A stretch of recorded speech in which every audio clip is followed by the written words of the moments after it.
花市在地新聞，鄉親啊，大家平安快樂。今仔日是新曆的8月初5，舊曆的6月23，禮拜三。後來新聞的頭一條，來看這個台北市文山區昨下晡有一台公車甲一台轎車爆發着行車糾紛，雙方起口角，佇個大路中冤家冤10分鐘，嚴重影響着交通。警方接到通報，趕到現場，甲兩個駕駛做毒品的快篩，想袂到兩個竟然攏是陽性。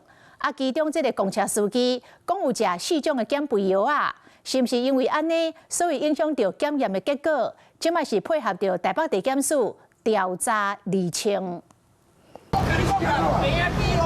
日頭真險，兩位查甫人火氣嘛真粗，當佇咧路中比手畫腳，大細聲響。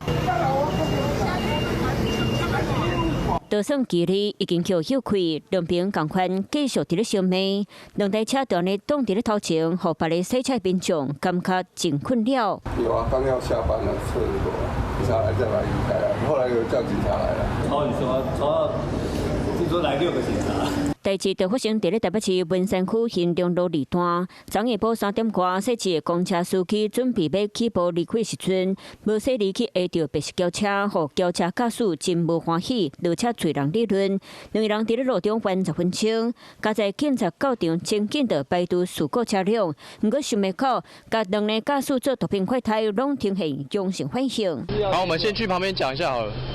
你先去旁邊一下。說一個公車司機卻驗到大麻陽性。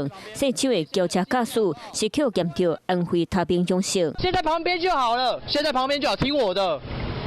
你也是，不要再講了。兩人攏無申請有駕駛洗車，不過根據了解，說手的轎車駕駛有毒品相關前科，脾氣嘛恢復性。公車司機當場是講有佇咧食處方藥化，後續會閣再提供文書資料。警方當場將2名駕駛帶回派出所，全案以公共危險罪嫌移送偵辦。當事客運回響，是因為轎車後邊換車道才發生事故。有問駕駛長，講伊有佇咧食4種減肥藥化，敢是因為食減肥藥化才會貴陽性？即擺經配合台北地檢署調查，就驚家己的司機加入接觸洗車風波，會趕緊調查詳細。